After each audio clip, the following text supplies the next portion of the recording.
तर सरपंच संतोष देशमुख यांच्या हत्या प्रकरणातील फरार आरोपी कृष्णा आंधळे अजूनही पोलीस आणि सीआयडीच्या हाती लागला नाहीये। आरोपी कृष्णा आंधळे सापडेल आता असं वाटत नाही, असं मोठं वक्तव्य राष्ट्रवादी काँग्रेस शरद पवार पक्षाचे आमदार संदीप क्षीरसागर यांनी केलंय। धनंजय मुंडे मंत्रिपदावर असल्यामुळेच आरोपींना व्हीआयपी ट्रीटमेंट मिळते असाही आरोप त्यांनी केला।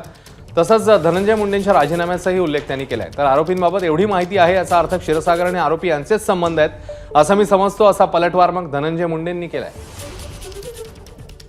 तो एक आरोपी जो सापडला नाही, तो मला असं वाटत नाही तो सापडेल म्हणून। जो काही प्रकार तिथं चलतो, जे काय अनुभव आमच्या जिल्ह्यातले आम्हाला येतात, त्याच्यामुळे मला असं वाटत नाही तो सापडेल म्हणून। ह्या एका प्रकरणामुळे, ही वाईट घटनेमुळे जे लोक रस्त्यावरती उतरतात, ते लोक बोलतात ते, आणि डेअरिंग केल्यामुळं आज सर्वसामान्य लोक बोलायला चालू, अनेक प्रकरणं निघतील ह्याच्या पुढे सुद्धा। एवढं जर संदीप क्षीरसागरांना माहीत असेल, आणखीन कुणाला जे काही माहीत असेल, याचा अर्थ मी असा समजतो की त्यांचे आणि त्या आरोपीचे कुठेतरी आता संबंध आहेत, आणि ते संबंध असल्याशिवाय ही माहिती त्यांना मिळू कशी शकते।